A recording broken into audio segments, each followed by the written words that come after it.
Pastor Joel Brooks, how are you doing? Doing excellent. Good to see How, you. it's good to see you. How's your family? Everybody's doing well. Everybody's doing well.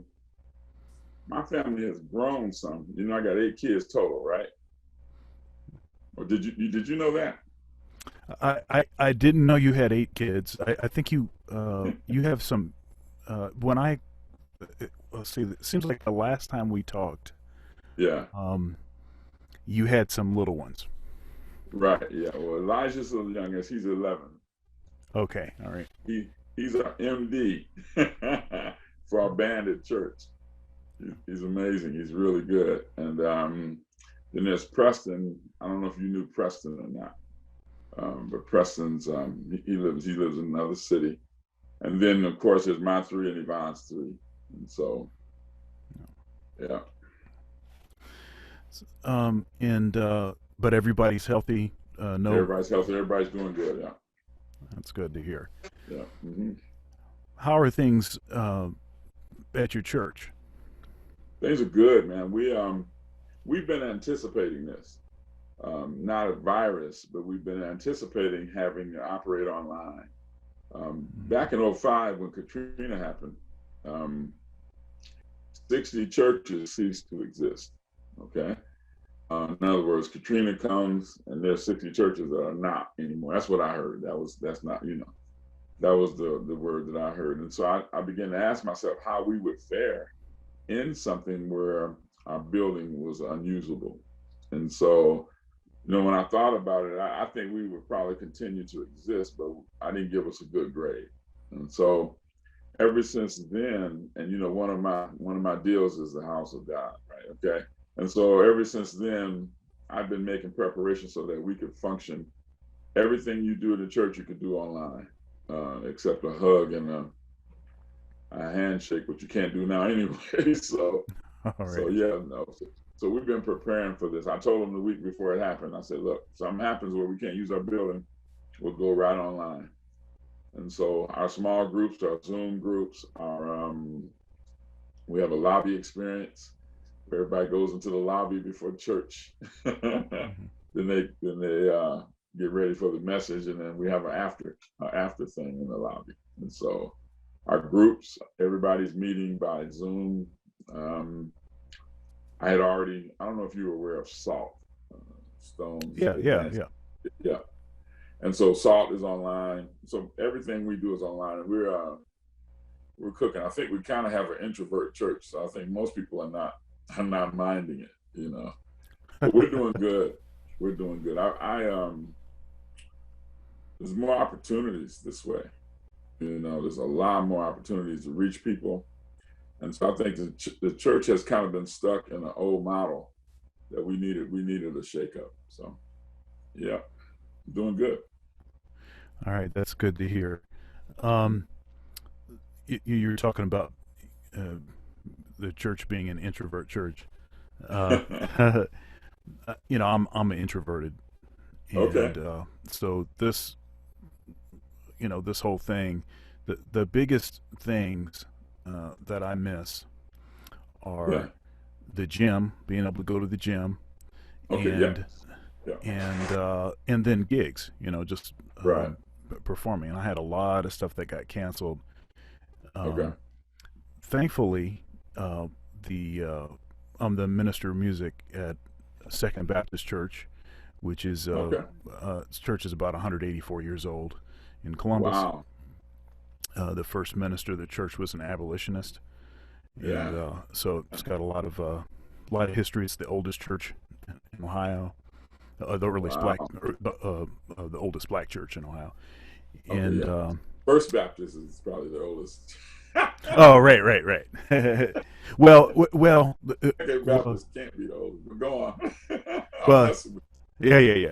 you. Um, and well, thankfully, we've been, reduced in a reduced capacity. I mean, we're trying to do the 10 or fewer people involved with this, but Right. we've still been doing church, but it's an online, it's a live service, but Hmm. the congregation is not there. Right.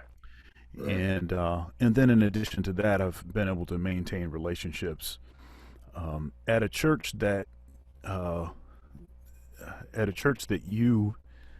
you were a character reference for me, and you vouched for me, Vineyard Uh-huh. Columbus, and I Oh, still okay. have really good relationships there. I worked there for Hmm. 5.5 years, and Cool. so I still have really good relationships there, and so we've been doing what they've been doing is it's a mega church, so Hmm. they have the resources and everything to be able to. I mean, they were already doing some kind of an online service, Right. That and so makes they it kind easy. of so they kind of expanded some of the things that they were doing and tweaked some Hmm. things, Hmm. um, and they've been calling me to come in and play bass Okay. for services. So a couple of these weekends, I've been two places at once, Wow. um, and um, I count, I'm counting my blessings.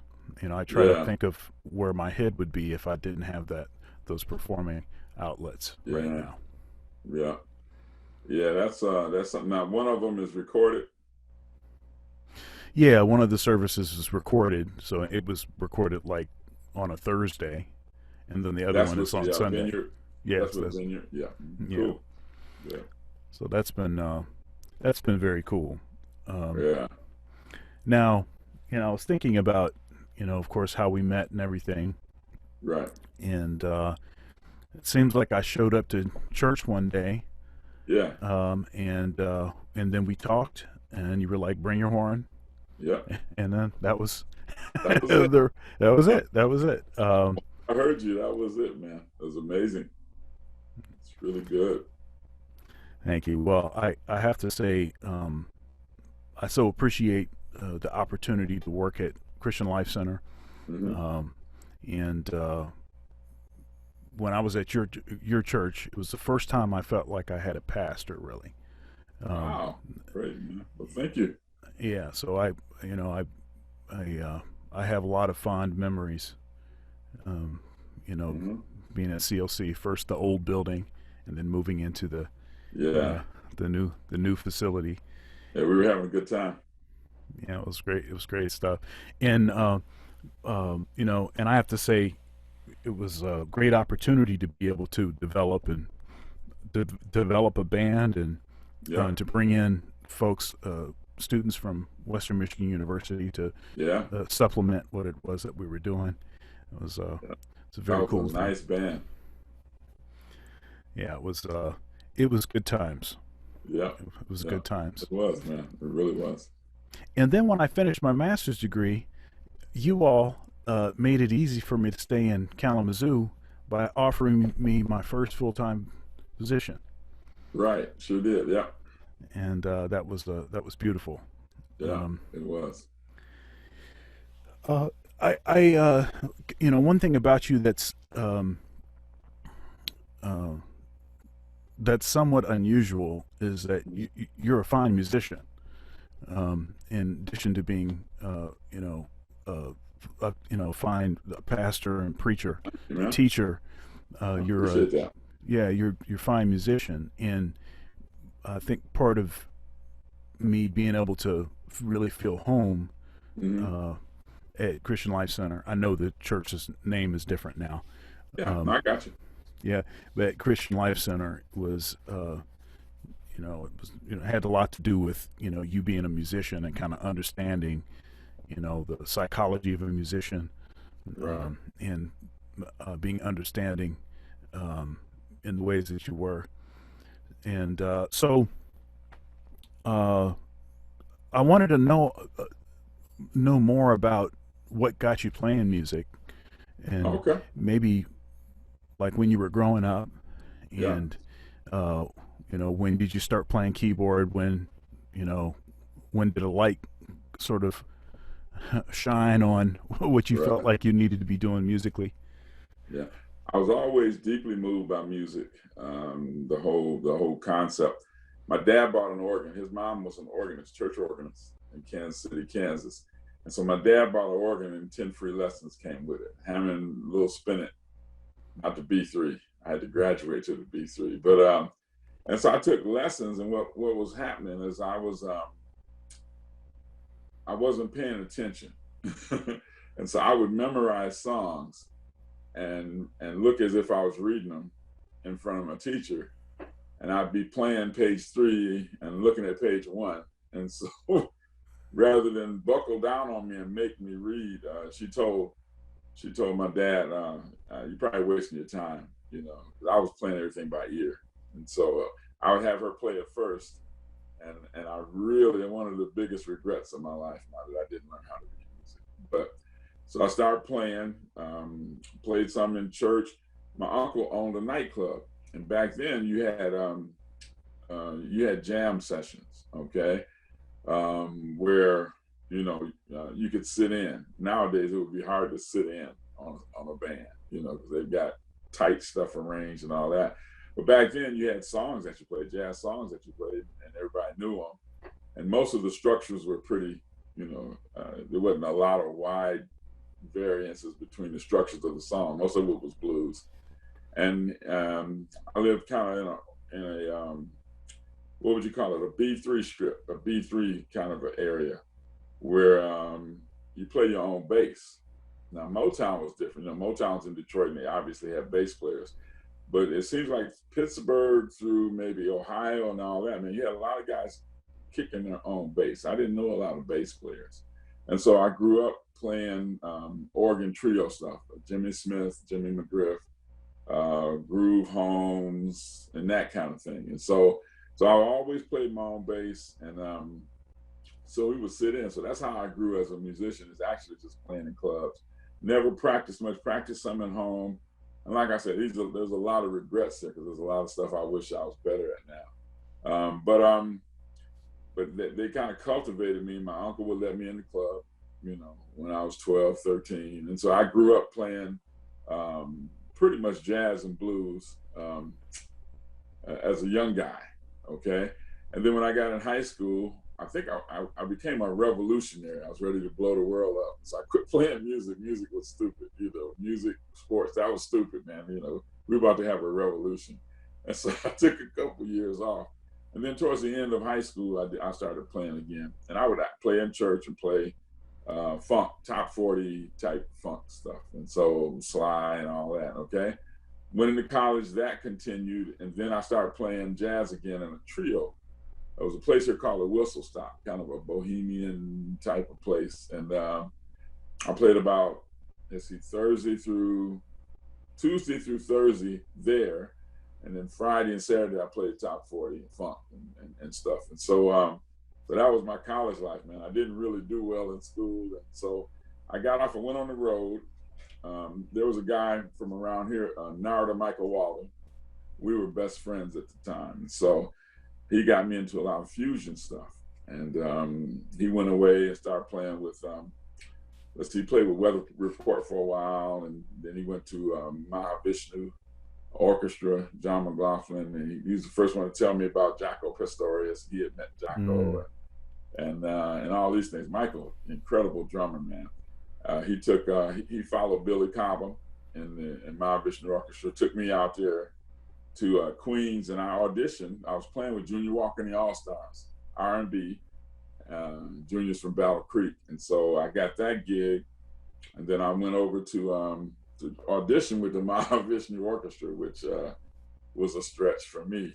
I think the song we played was in 13. And so, with no bass player, usually in fusion, if you're in a really odd time, the bass player kind of holds the pattern. It kind of keeps everybody locked in. But this was without a bass player, so I was basically lost, man. And so I came back. I still continued to travel with Junior, who was actually playing a whole lot more. And then I played in a couple local fusion bands. Let's see. One was 360 Degrees. That was an organ bass band. And then I played in one called Hammer, which was a funk fusion type of thing. We did all the Herbie Weather Report stuff. And so was doing that. And then I became a Christian during a break. I went to work at General Motors had always played in church, had always gone to church, had a real, what I thought was a sensitivity. And some guys kind of cornered me. I was studying with Maharishi Mahesh Yogi. He was the guru of Santana and John McLaughlin and all those guys. And I already had me hooked up with him, so I started studying. I started studying that stuff. But I consider myself a Christian, so I sat at the Christian table, and they saw all these Hindu books. They saw all these Hindu books on the table, and they cut into me, man, about having a personal relationship with God. And ultimately, that resulted in me accepting Jesus as my Savior. And the rest is kind of history, man. At that time, we had sort of a secular, sacred approach to everything. And so I gave away all my albums and stuff and quit playing in clubs, quit playing all that. I would only play at church. My view for that has obviously changed over the years. I have more of a kingdom view of Christianity, where it's all His. There is no sacred, there is no secular, And the whole sacred thing came from us trying to put it in walls and keep it in walls, and that's not the pattern that I see in the Bible. So, but I quit playing, and then all the churches were after me as a church organist, and I was really trying to get my walk solid. So I wasn't ready to be up front, and so I didn't play in church for a long time. And then I started playing again, and I think that's when you came around, and I think that's how we developed. I think I asked you about bebop stuff. Oh yeah. Remember that? And I said, Yeah. I want to learn some bebop lines, man. And so I think that cultivated a friendship between us, But you guys were great, man. That was a great time when all those Western guys, we had trombone and sax and trumpet, and we had everything, man. We were cooking. It was fun. But anyway, that's my music. I've done some recording with Narada. I did some recording with Junior Walker. I don't think it ever came out. So, yep. So, transitioning to become a pastor, and when did you perceive a call? Yeah. And then how did that sort of interface with the musicianship and just trying to integrate that into what you were doing? Yeah, to be honest with you, I really didn't. I'm not sure how you look at the term religion, okay, but I became religious, okay. I made some decisions that God wasn't requiring me to make, okay. And so at that point, I really kind of dropped the music. And when I began to pick it up again, I don't know if you remember when the DX7 came out. Oh yeah. Yeah, I began to pick up playing again. I bought me a DX7, and I had a drum machine and stuff like that. And Western Michigan University had a studio at the Dalton. I think it's at the Dalton Hall.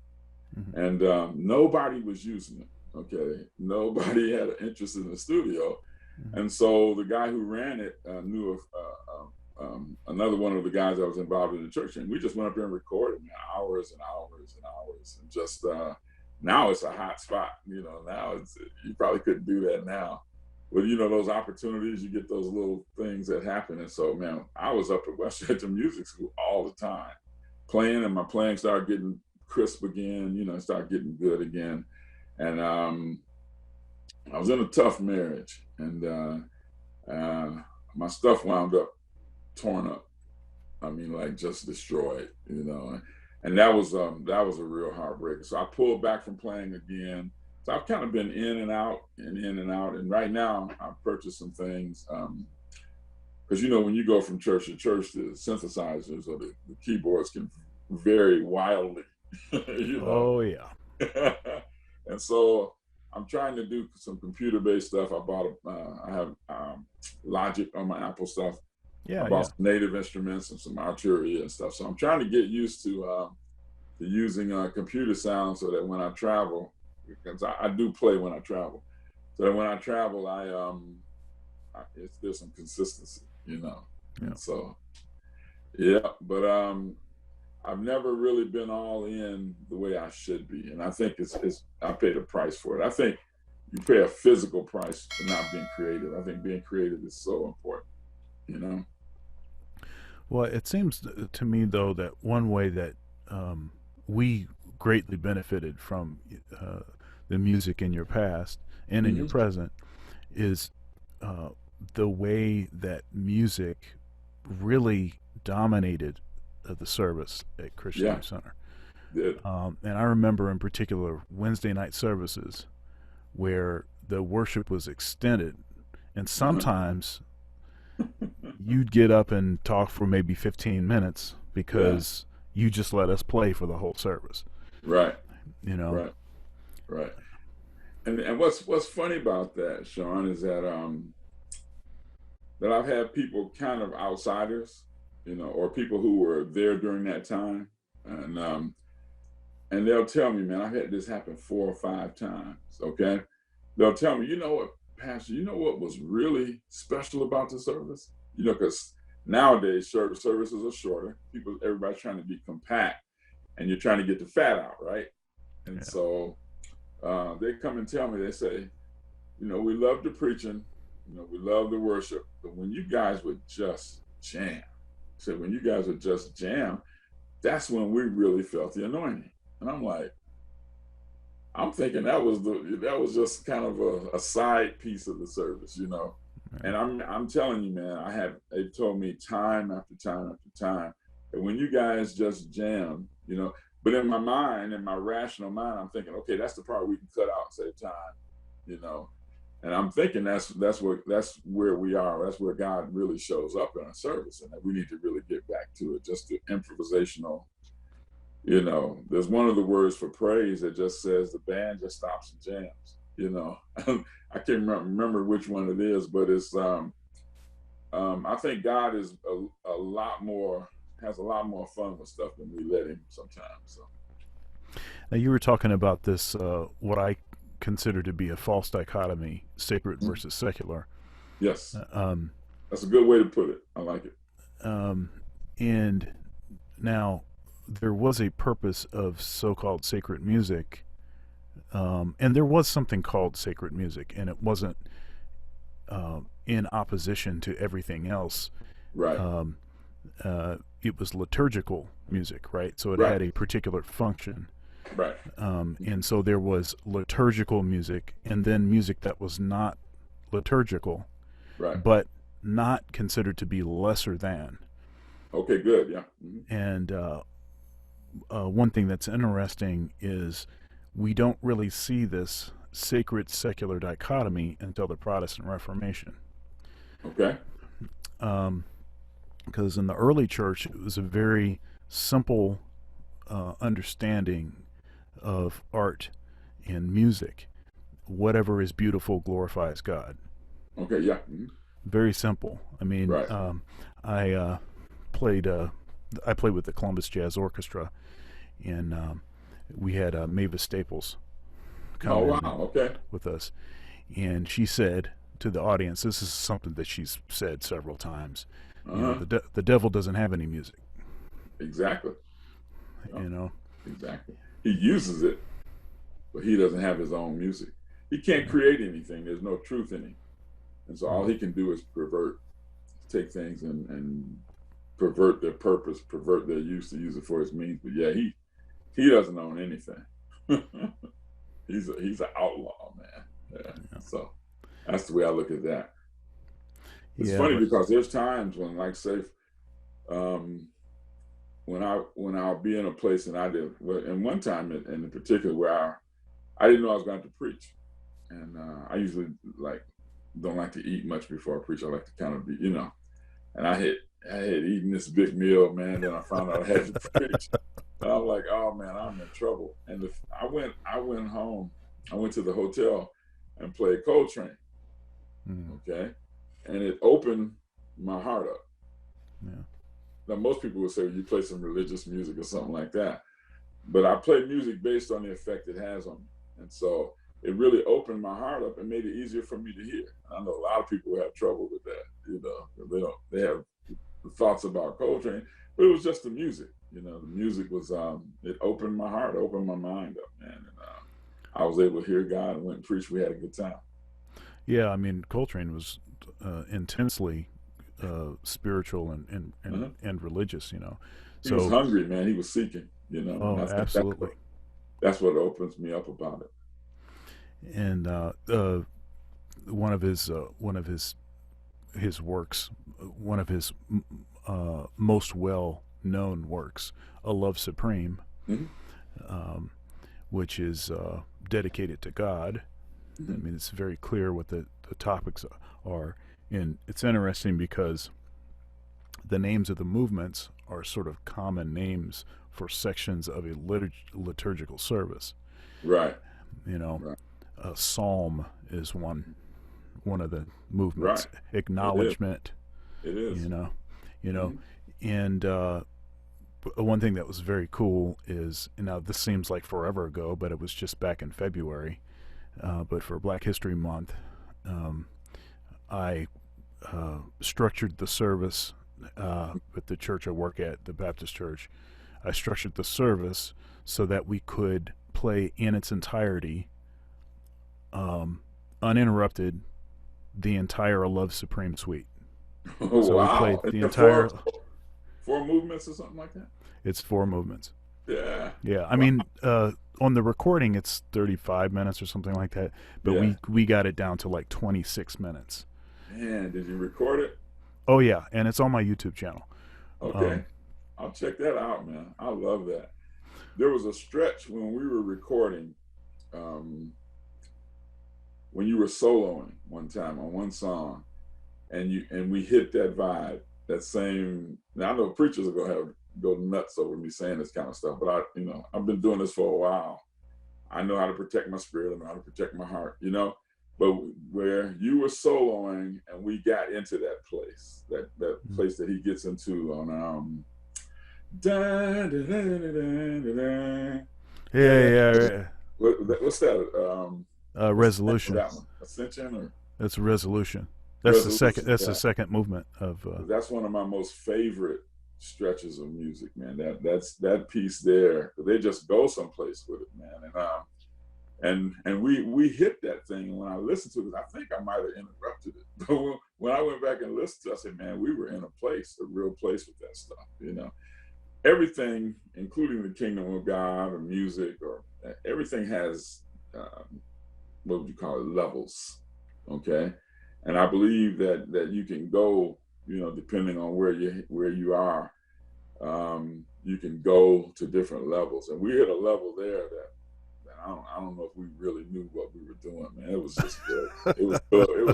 It was cooking, man. It was really intense. And that's what I like. I like anything that's, even if it's slow and quiet, but it's still got to be intense for me. It's got to take me someplace. And so So before we started rolling, you were asking me if about this quarantine interview series, yeah, and I yeah. said I interviewed someone last night. Well, the person I interviewed last night is Antoine Rooney, Okay. and Antoine Rooney is the brother of Wallace Rooney.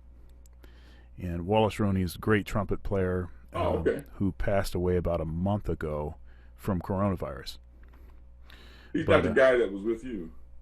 no, no. Okay. Cool. Okay. Yeah. Um, and Wow. but That's bad. I hate to hear that, man. That's awful. yeah, it's pretty sad. I mean, it's super sad. He was in his 50s, Absolutely. and Yeah. he was tremendously influential. Was he really loved Miles, but he really Okay. took Yeah. aspects of Miles Davis's playing, especially chromaticism and enclosure, and he really took that to the next sort of stage of development. Yeah. Um, and I I never played with Wallace. I think I met him maybe once, Yep. but I've known Antoine for a long time. He's a saxophone player, Okay. and he told me something in that interview that really kind of it was like I thanked him for I thanked him for telling me that. But apparently Wallace had one of my recordings, Okay. and he says that he found out about me because Wallace told him about me. Oh wow. Okay. And which was this just like a strange thing. Yeah. But I was saying that to say that Antoine played with McCoy and with Elvin Jones, Wow. and when he was playing in Elvin's band, they would play some of Coltrane's music, Yeah. and so he really kind of got really close to that. And Antoine and I have kind of similar influences. He talked a lot about Sonny Stitt, which was one of my, it was probably my first big hero. Yeah. And then I really couldn't. So Coltrane. So the thing about Coltrane is I was listening to Coltrane when I was a kid and growing up and stuff because my dad had all those great records, those Miles Davis records, with just like the most incredible collection of musicians like ever assembled, Right. And I was hearing Coltrane, but I couldn't really I couldn't digest Coltrane until I was in college. Really? Okay. And so when I started working at Christian Life Center, it seems like I was I might have been a senior or junior or senior, right, at Western Michigan University. Yeah. And I think I worked there like a couple years as kind of like a part-time band director. Yeah. And then when I finished my master's degree, then I went to full time. Yep. And but during that time period, that was during a time period where I was really a lot of Coltrane. A lot of Coltrane, a lot of studying Coltrane, dissecting stuff, trying to understand things, really diving into like his spirituality, like what it was that he was after, not necessarily emulating all of that, but just trying to understand where he was from. Because he kept kind of, at the end of his life, he kept kind of going back and forth between sort of Islam and Christianity, and no one knows for sure if he was a professing Christian when he died or Muslim. Yeah. That's a tough one. You wish you could have talked to people and just shared your heart with them about that kind of stuff, because you see a lot of guys out there struggling, with kind of getting their bearings spiritually. Are you familiar with a band called Mint Condition? Oh yeah. Yeah. Have you ever heard them when Stokely would go to the two drums and they would just kind of jam out? Have you ever? Yeah. So, yeah. Mm-hmm. To me, it's a bit of that vibe there. It's like they're reaching for a bit of that too. And the horn player, he's just rather than just playing lines or licks, it's like he's really reaching. It's like and that's what I love, man.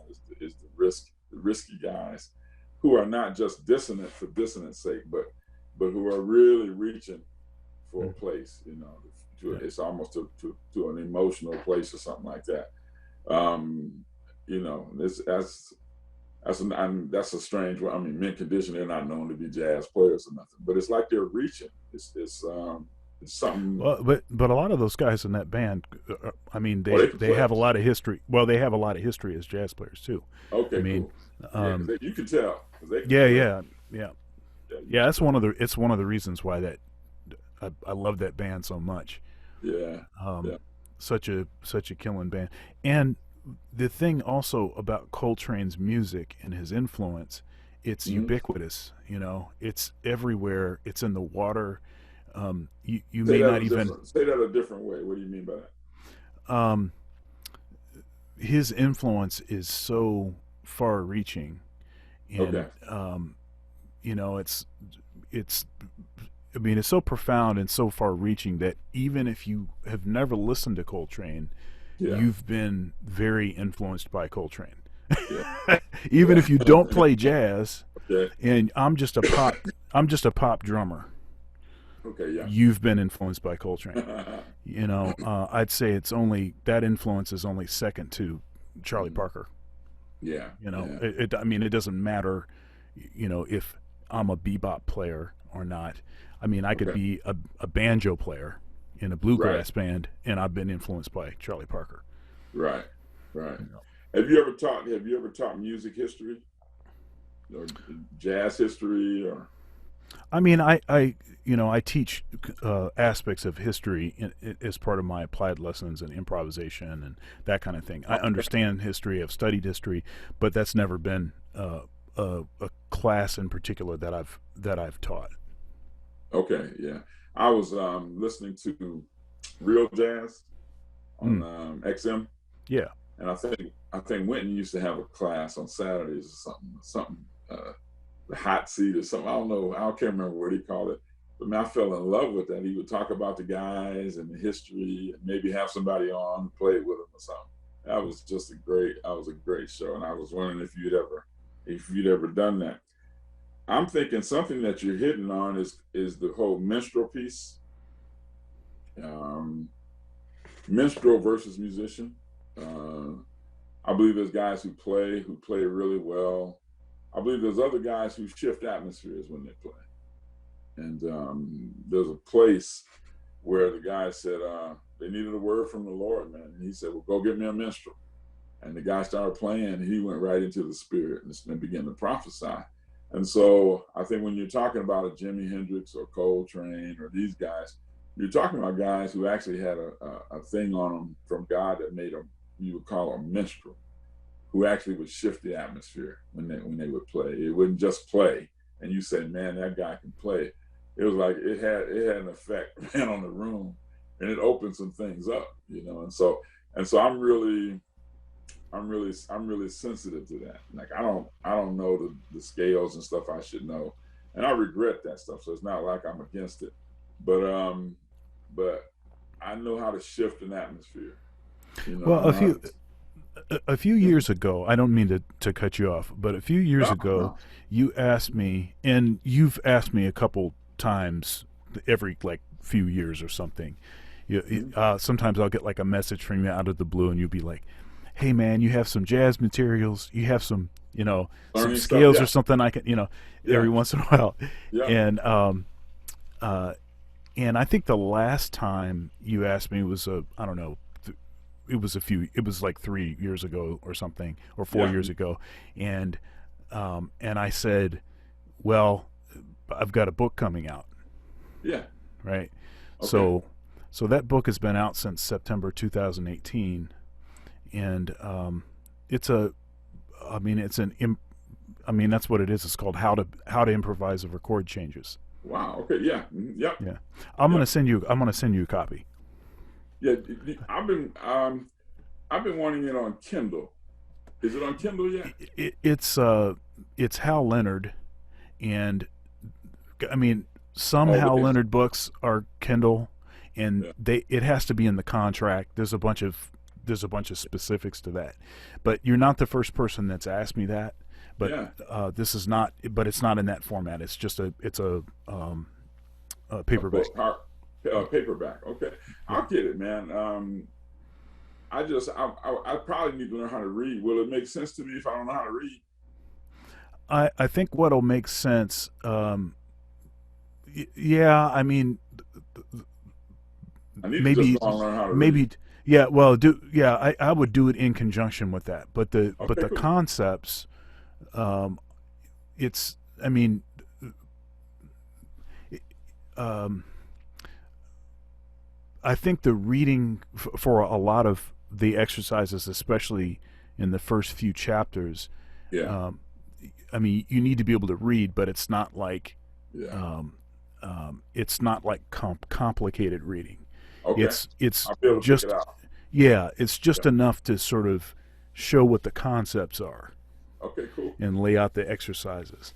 And the other thing is, I can always um, play some of the exercises and like Right. send you videos Right. Okay. Yeah. and be like, here, this is page 37. Check Yeah. this out. It's funny because and certain things I'm really good at.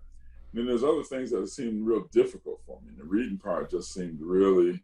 I don't know if I'm like stuck in a kind of a way of thinking or something. but the reading always was a little tough for me. I mean, college was tough for me, period. And I'm not sure what's going on with that, but yeah, man, any help I can get, I'll get the book, and then we can do the exercise piece.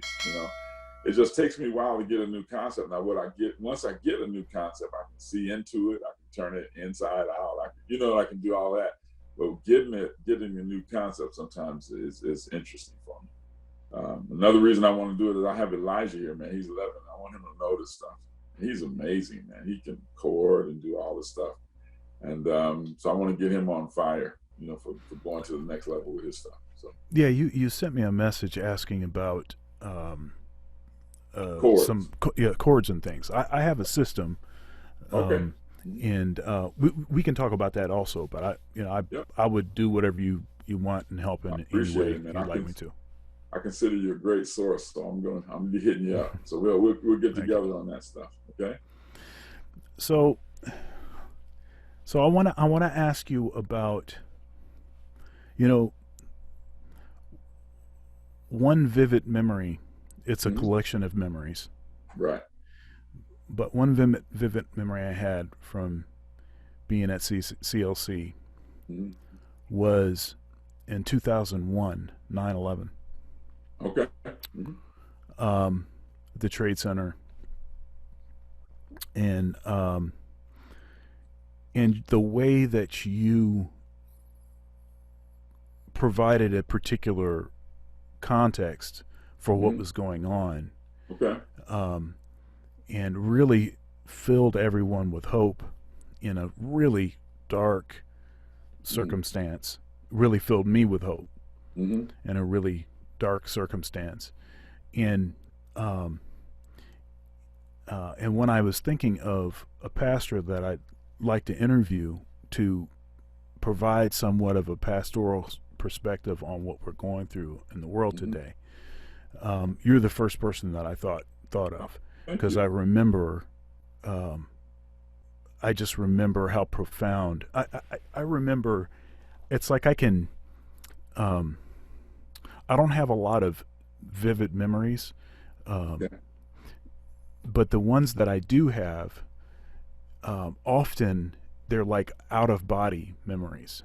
Wow. So I was in my body when it happened, but when I remember it, it's like as if I am outside of my body viewing a scene. Yeah. Okay. And there's some really vivid scenes. I'm behind you, and you're at the pulpit, and you're providing context for, what happened in that tragedy.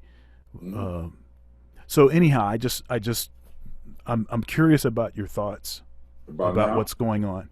Right. Yeah. Well, there's two sides to the way I'm thinking. I'm thinking about the things that are being forced on our society right now, which were going to come anyway. I didn't think they were going to come this fast. Okay.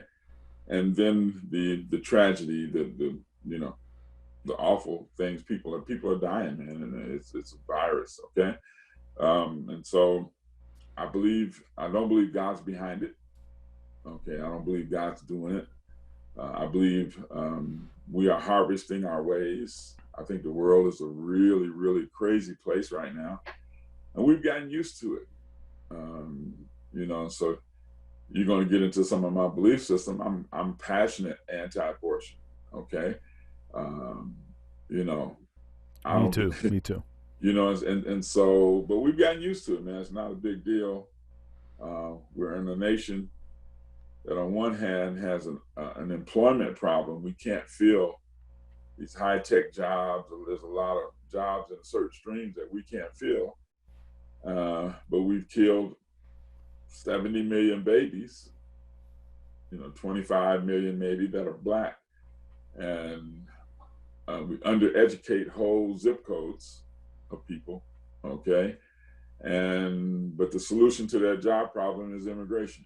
And so it's like, you know what I'm saying? Like, you undereducate people, you get rid of people, and then you want to bring people in. And so I don't think that's something.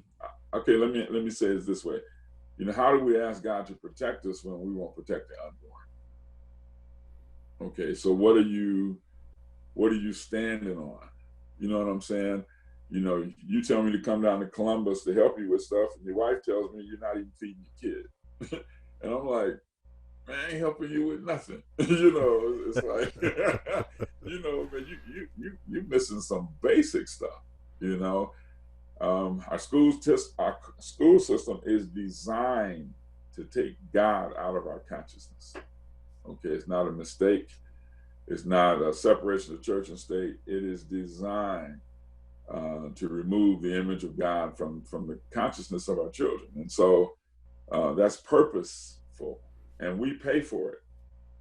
It's not as if, to me, that's just obscene that we've allowed that to happen as Christians, man. That's fighting stuff, And so, our kids care more about plastic bottles than they do about unborn babies. I put a post up one time. I said, because, there's an issue with black guys getting shot by the police. And so I put a question on Facebook. I said, what's the most dangerous place for a black male on earth, or a black male on earth? Okay. Did you see it? And I'm like, in the hands of his local police, in the streets of his local neighborhood, in the womb of his mother. And almost nobody got it right. And hands down, it's in the womb of his mother. I mean, it's not even close. Yeah. I mean, the figures are just Cancer, AIDS, suicide. I mean, all of them together still don't even come close. But we're used to it. It's like it's cool. I believe people should have choice, and I'm like, man, come on. So I believe that if we're going, it's like a 12-year-old kid, okay, one of those Dr. Phil kids, okay. He's breaking stuff, man. He cussing the parents out, He got the whole household messed up, and he finally like, you know what, man, I'm out of here. I'm gone. I'm leaving, And he packs a couple outfits and some snacks and stuff, and he takes off. The snacks run out. He's hungry. It's getting cold, and everybody's looking real dangerous right now. It's like, man, this that wasn't a good decision, So he goes back home, and but now how does he come back home? Okay, I want to come back. I'm still gonna break stuff and cuss y'all out, but I realize I can't live without you. No, we're gonna renegotiate. See what I'm saying? And so now you're gonna come back in and you're gonna submit. That's what you're gonna do. Okay. And so I think we realize we can't live without God. We're printing money. You're not gonna be able to print your way out of this. Okay. On one hand, the economy it stands to fail, totally fail. And I don't think people in America know what that looks like. That's third world stuff, man. Yeah. On the other hand, people are dying from the virus. See what I'm saying? So we're in something that we can't solve. This is epic. This is time for the president to come out and say, man, I don't know what to do.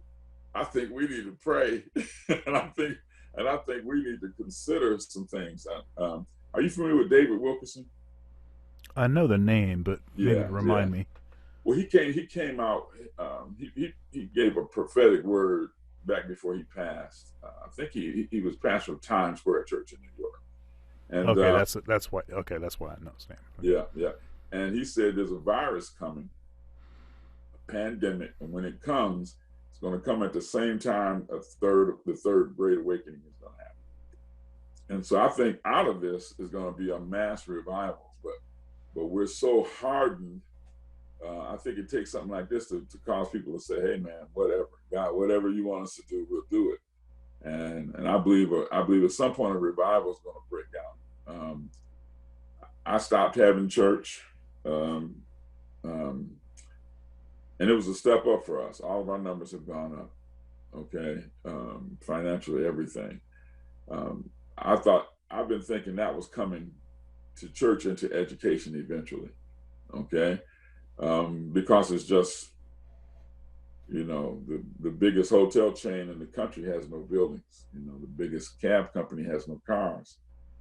The biggest merchandiser has no stores. You know, the biggest photograph company takes no pictures. The biggest media company generates no media. Okay, so things have shifted, and everybody has made the change except school and church. Okay, everybody's turned the corner except those two. And I mean, the cost to go to college is ridiculous, man, compared Yeah. to compared to what it actually does for you. Besides give you credentials. I mean, it's important in getting a job, but I mean, you can do this same thing a lot cheaper. You know what I'm saying? Now, And gone. of course, uh, I have a dog in this fight, so to speak. Yeah, oh, But big time. actually, but my Yeah. my position on this issue is actually um, not the position I'm supposed to have. How so? Um, well, I am, and I'm a tenured professor, so I can talk like this, right? Yeah, you're an educator. Yeah, My job is secure, yeah. uh, but I actually have serious questions about, um, you know, education system. Period.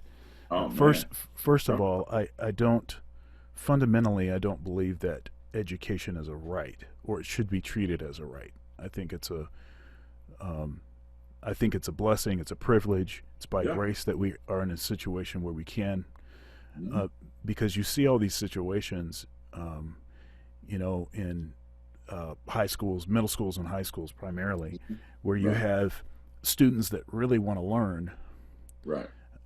sitting right next to someone that is never going to learn and is trying to do everything that they can to prevent other people in the class from learning, other Yep. kids in the class from learning. Yep. And I think it's this whole concept and idea that, this is everybody's right. What it does is it creates these scenarios where we're trying to protect the rights of someone that doesn't even want to learn Right. over the person that's sitting Yeah. in the classroom that really wants to learn. Right. And further, it seems like the solution for these problems is always let's put more money into it. Let's give more money, Yeah. and or let's fight against anything that provides a better option for people that want their kids to have a better situation. Let's try to Absolutely. fight against those. And if Yeah. you push against that stuff, if you Right. say, look, um, I want my kid to have these other options. I mean, my son's in private school, and he's going to be in private school as long as possible. Yeah. He's in a Christian school now, Messiah Christian school, and Yeah. we're looking to put him in Catholic school. He's probably going to be in Catholic school probably all the way until he gets to high school or something. And Yeah. unless there's a specific reason for him to be in public school, maybe sports or something, he's just going to be in private school because the stuff that's going on in the school system, Crazy. just from an ineptitude perspective, Right. that's a hot mess. And then a lot of the stuff that they're having these detailed, intimate conversations with your kid, with Yeah. kids about that, Yeah. they shouldn't be the people talking to kids about that stuff. And without you present. Right. Yeah. So I have a See. lot. I have a lot of issues with that, and I think Okay. in general, we should offer more trade opportunities to be trained in trades. That's another Um, issue. Yeah. and then in universities, I mean, we're charging all this money and we're cranking out all these kids, with these educations. But basically, I think what our universities have turned into is basically an extension of high school because everybody's expected to go to college, Yeah. in some way. Yeah. And yeah, and and Well, see, and yeah. See, there's a functional thing. Then there's a spiritual piece. Like, say for instance, I heard a guy complaining yesterday about us not being able to go back to church, and he's just going to go. As of this date, I'm going back. And then he stops and he says, I'm not sure if he heard himself. Now we're reaching more people. And I'm like, okay, we're doing good, but we're going back to that. And so and so I have a problem with that. But then with education, it's designed to hurt your kid. If you believe the Bible is right, then they're wrong. Okay, and it's designed, in my mind, to mess them up. You see what I'm saying? There's certain things you shouldn't be thinking about at certain ages. There's certain things that should never be okay, even if you do it. Okay, there's certain things that should never be okay, and so so they think that your kids are theirs, and they can do what they want to with them. See, and so I can't even drop Elijah off at school, man. He's homeschooled. I can't. And fortunately enough, Yvonne is a teacher, so she's a really good teacher, so she can pull it off. I don't think everybody can pull off homeschool, Yeah. but well, everybody's pulling it off right now. that's what I'm saying. That's what I'm saying. That's where it is, and so everybody's saying back to normal. Okay, back to asking my kid what gender he is. Is that what you're talking about? Back to that? Okay, we're asking God to help us with that, and I'm like, because I believe the passive wrath of God is He just lets you have your way, and eventually you, like the 12-year-old, you'll be lost, and then you cry for help, and He come in and He'll help you. I don't believe He's behind evil, but school, would you rather hear a lecture by Herbie Hancock on video or by a graduate assistant live? Yeah, I mean, I get that. You get it, okay, and so in the future, there's going to be a lot fewer teachers. There's going to be a lot fewer professors. This thing is going this way just because of the expense of it, because somebody's going to offer this, and it's going to be disruptive. Okay, so they're going to say, let's go to this university. Here's your faculty. Okay, Herbie, Jack DeJohnette. These are the guys you're going to be learning to. You can ask them questions by text. You can do these kinds of things, and or you can pay $40,000 a year, right, and go down here and hear some cat, man, who's good, but what's your choice going to be? See, and actually you're way ahead of it, because you are on the internet, man, and so the internet changed everything. We deal with time and space. The internet took the space out of it, man. Ain't no space no more. I was talking to a guy, and he was talking about, well, when this thing is over, man, Joel, I want to have you back at my church. I said, man, you can have me at your church tonight, and more people will be in what we're doing than if I came down there. He lives in Cincinnati. I said, man, I got to get on a plane. I got to leave my house, man. I got to go to a hotel. You got to pay for a hotel for me. We might get 100 people at a Wednesday night service. Or you could just splash it. If you splashed it right now, hey, Joel and I were praying, and we decided we got to do something tonight. So tonight it's 7, man. It's on. Come on, live. You're going to get 1,000 people, man, which may not never come to your church. See? And so this is something that in some ways, I hate people dying, man, and people out of work. But it needed to happen to wake people up out of how we do things, man. Because I've been telling my people, I say, if you drive truck, work on something else, because they're going to be driving themselves. Okay. If you are a teacher, lead the change. Invent the next way we do education, because this is over. This is going to be done. Okay. You're not going to do this the way you've been doing it. Quit asking for more money, because they're trying to get rid of you. They ain't looking at giving you a raise. They're looking at doing this thing without you. Okay. And there are going to be fewer professors. There are going to be fewer, people are not going to be living on campus. I mean, right now, man, this thing just threw every university into a tizzy, And I have people, how our churches, we have people that work up there. And I'm telling them, design the next one, man. Design something that requires no classroom, that requires none of this, and take it to your department head or take it to your president and say, look, whether kids come back or not, our department is set. We're ready to do what we do. And if people want to come back, we're here. If people want to go online, we're here. Because what they haven't quantified is the fear of people getting back into things. Yeah, I mean, you know, dozens of artists that I've interviewed, and when we talk about, what is this thing going to be like post pandemic, it's not likely to be the same again. It's not going to be. It's not. And if you consider artists that they tour, they tour the world playing with orchestras. Yeah. That it's a big hall. It's a lot of people on stage. 5,000 people in the audience. I mean, how many of these concert halls do you think we're going to be able to fill up just out of fear that people are going to have? Let alone that certain styles of music tend to be patronized more by elderly people, which are particularly at risk. Right, that's true. I didn't think about that. Yeah, that's true. And often, older people are the ones that have enough money to be able to afford to go to some of these kind of concerts too. There's that factor also. But so you have that kind of thing. I do think that now, first of all of the technology that we've been using to sort of get ourselves through what's going on right now, this technology already existed.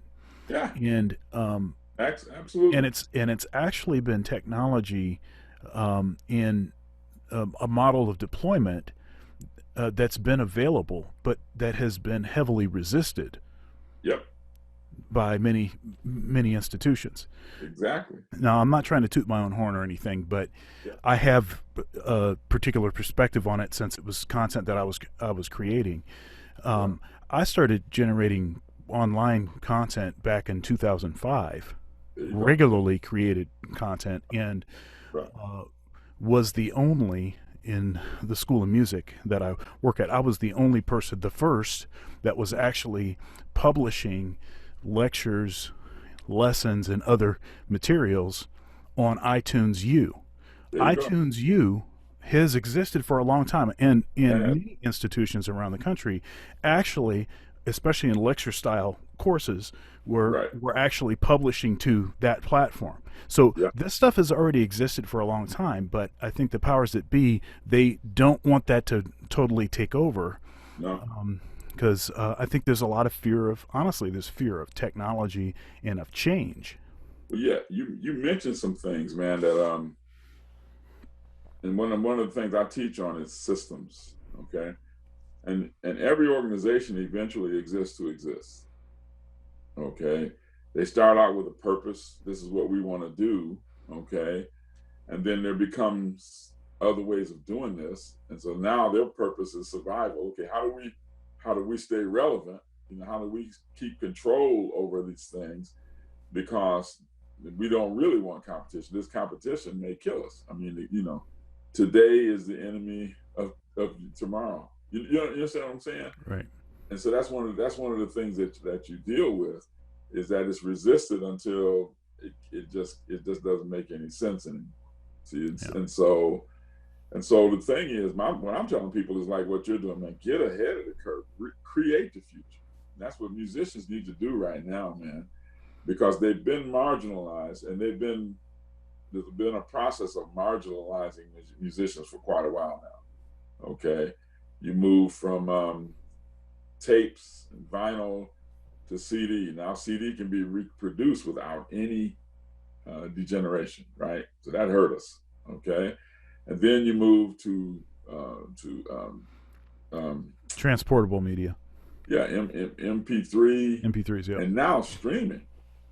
Yeah. Pennies, fractions of pennies, per listen. And now everybody's got to work again, man. It's like, shoot, man, what happened to the royalties, And so now everybody was out there gigging real hard, and then the virus. Right. See, and so it was like, man, we got to find a new way a new way to do this, you know, hopefully things will get back to where it's. I would just be devastated if you couldn't go to the symphony or go hear a jazz concert or something like that. But I'm not sure. I'm not sure what's going to happen. They're gone. You were saying something. It's there are a few things that I think you cannot recreate virtually. Oh, absolutely. So Absolutely. one of them in a teacher-student relationship, especially when we're talking about music, right? Yep. Yep. There's so much of it that it's possible to deploy content Yep. and give specific instruction about, hey, I want you to be able to play this at this tempo in all keys, upload a video, send it to me. I mean, you can do those kinds of things, but as far as like the conversational aspect of music, it makes it very challenging because the technology is not quite ready for that. And even if it wasn't, matter matters. So the physical world is not just the physical world is not unnecessary. It's so the whole having proximity to other people, and even in terms of sensing vibration and being in the same space and the way that the sound travels and bounces off things and generating all of that stuff that you feel within a certain proximity of folks.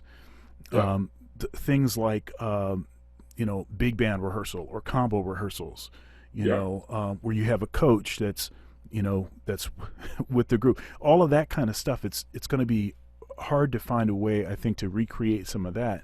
But other than those kinds of things that require really sort of nuanced communication,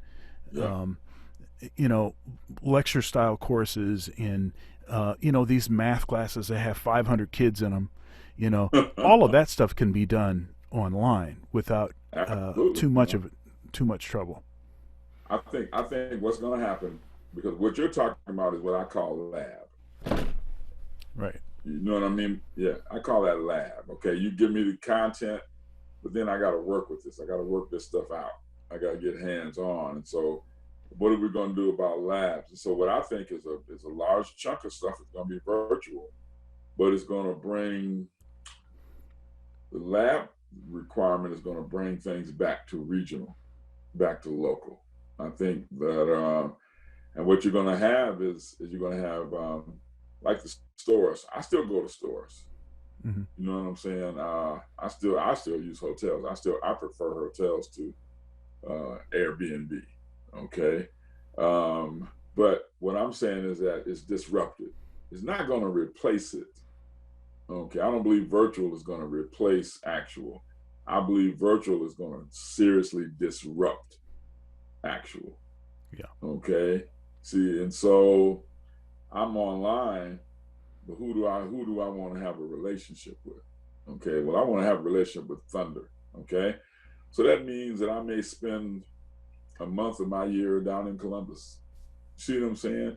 And you will design your piece so that I can.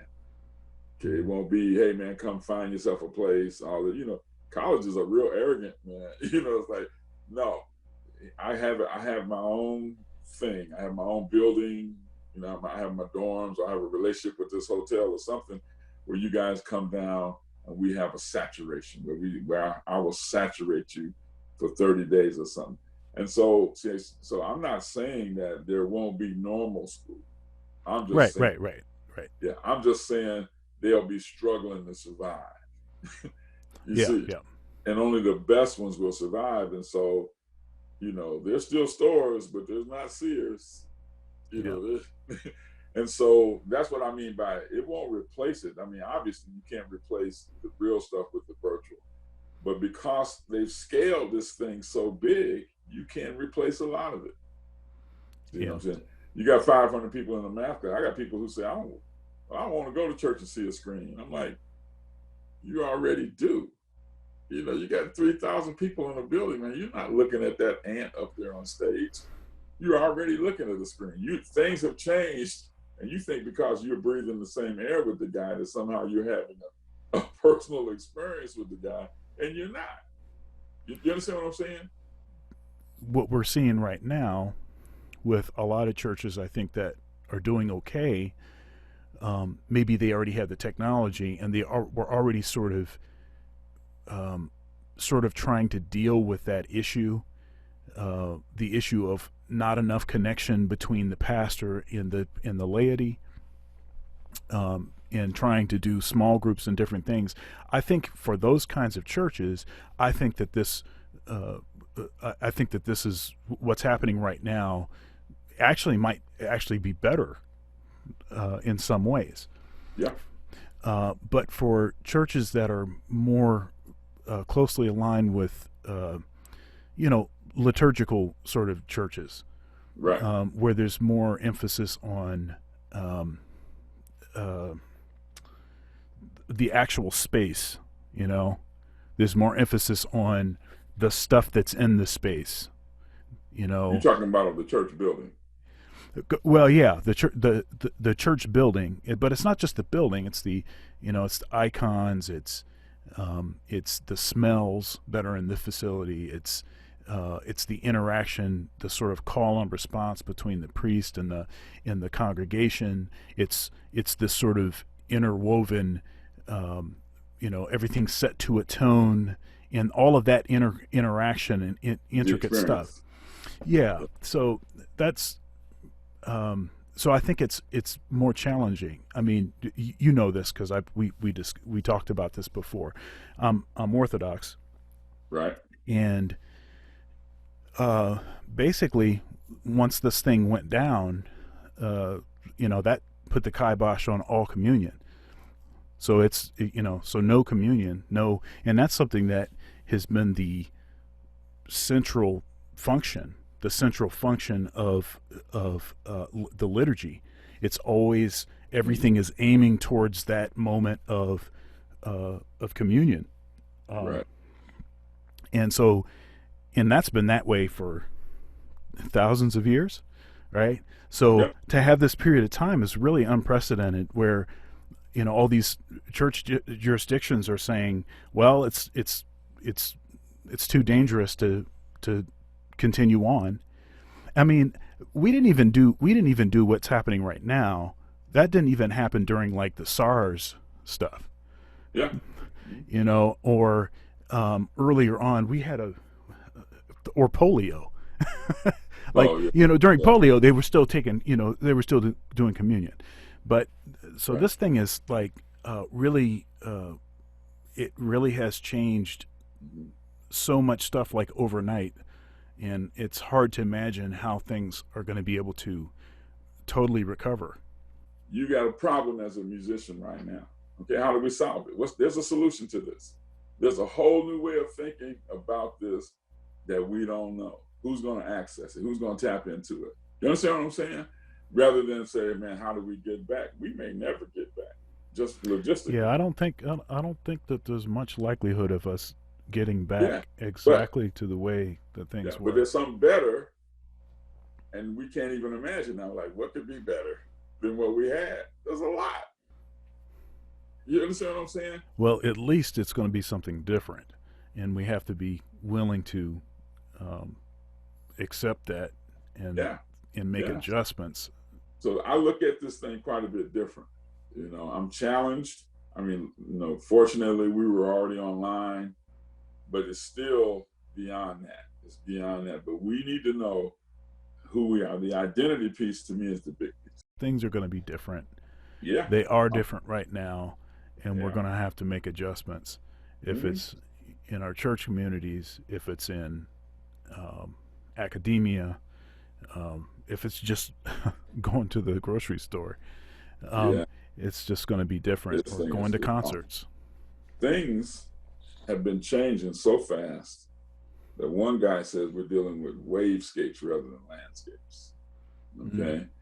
And so when things are changing so fast, your identity can't be what you do. Okay.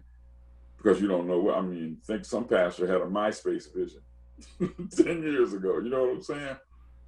I don't know.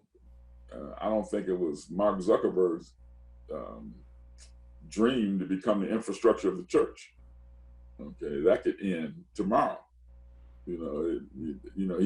He's cornered by a couple things, but so it would be hard for him to do. But what I'm saying, I can't have a Facebook vision. I don't know what people are going to be on in 2 years and 3 years. And so your vision can't be what you do. Your vision is who you are.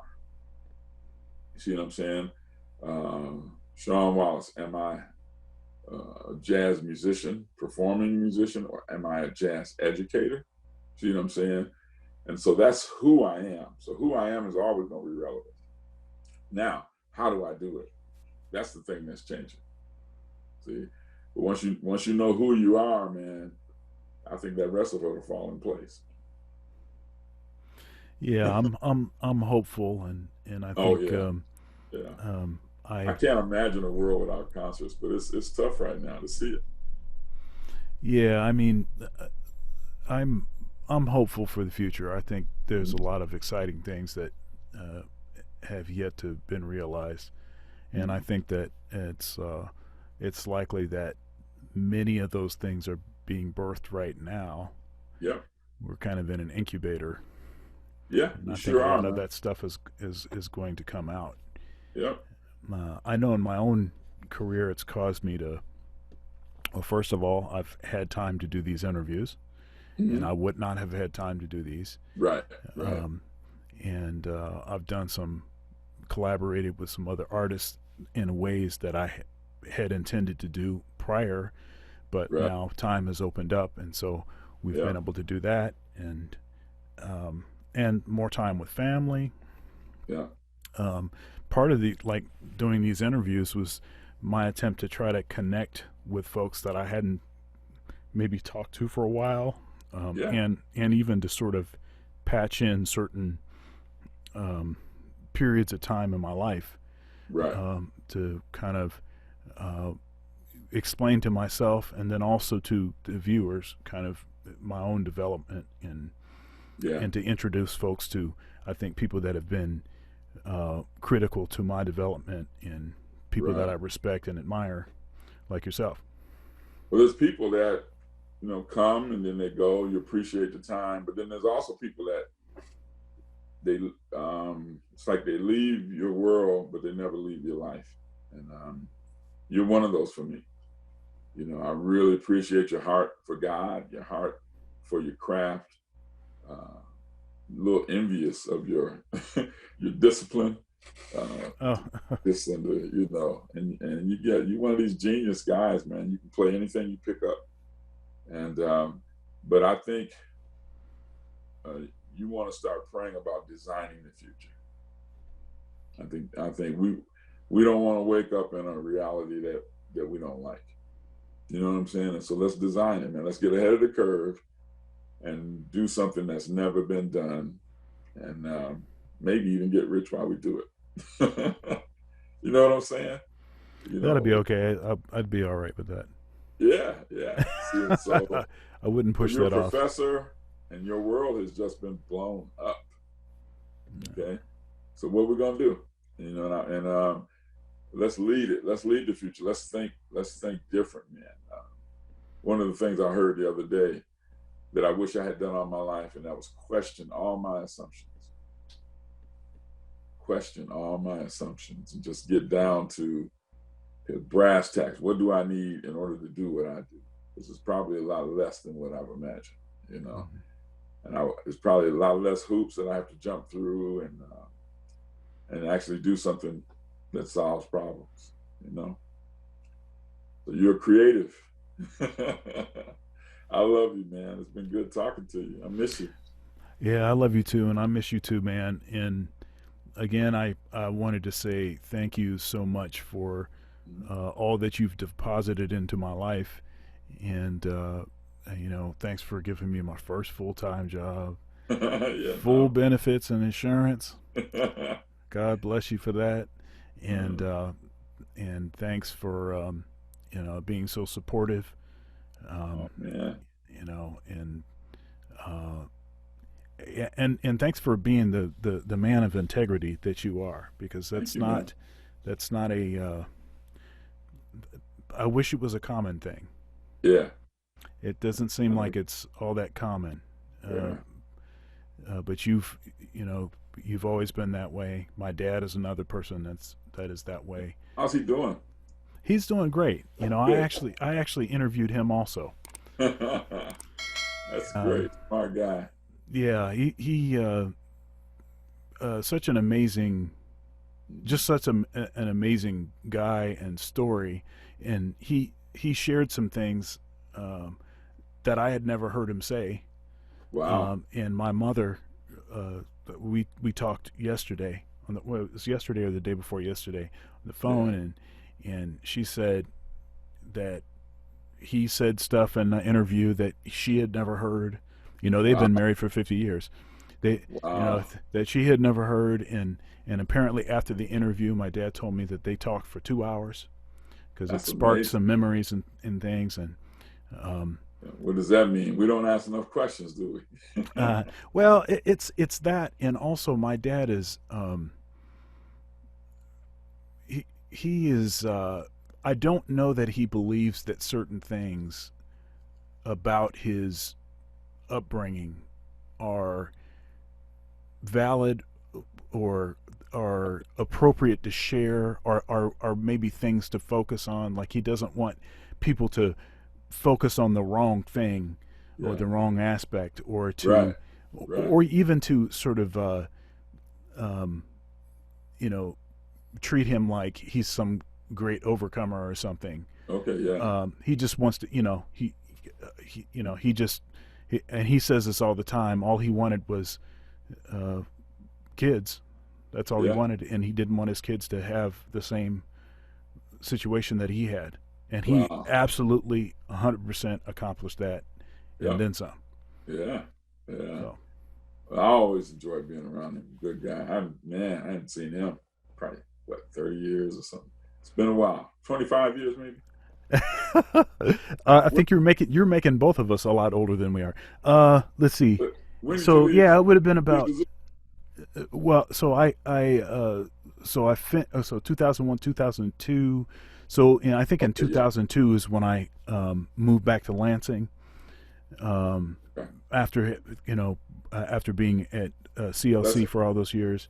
that's about 18 then, right? Yeah, Eight- yeah, yeah, yeah. Yeah. It's Yeah. a lot less than I was talking about. And my dad has been retired since before I took this job in Ohio State. Yeah. Yeah. Okay. He's been retired that long, Wow. and he was retired for like a couple of years before I even took the job, and Yeah. it's like Yeah. amazing. But you know, he does what he wants. That's cool. That's cool. That's what it is. And you have a brother? Yeah, two brothers. I've got an older Two brother brothers. Michael, and then a younger brother and sister. And the younger brother and sister, they're twins. And Right. Okay. believe it or Yeah. not, they just turned 40, which makes me Wow. feel totally, totally old. Oh man, I'm 40. that's I'm great though. 45. I am 45. What- Yeah, I can't believe that. That doesn't even sound right because I still feel like I'm yeah, about 19. yeah. You know what I feel, and when I'm saying feel, I meant mentally. Yeah. I feel a lot younger than I am. No. And, I call myself the oldest millennial, so I'm the oldest millennial around. Man. I relate to them more than my folks sometimes. So Yeah, I good feel talking. that. All right. Yeah, it Good was great talking. talking to you, and thanks for Yep. your time. And you know, I pray for you and your family, and I pray for our Thank you, man. community, Yeah, and I thank you. pray for our world. You know, that we can get through this Yeah, thing as quickly as possible. And absolutely, man. yeah, Absolutely. That's we're gonna come out of this better yeah. than we went into it. And so there's a good thing. I believe there's an awakening and a revival that's going to happen, man. That's going to sweep a lot of people into the kingdom. Well, God bless you. God bless you too, man. I'll see you later now. All right, now. Yeah, bye bye.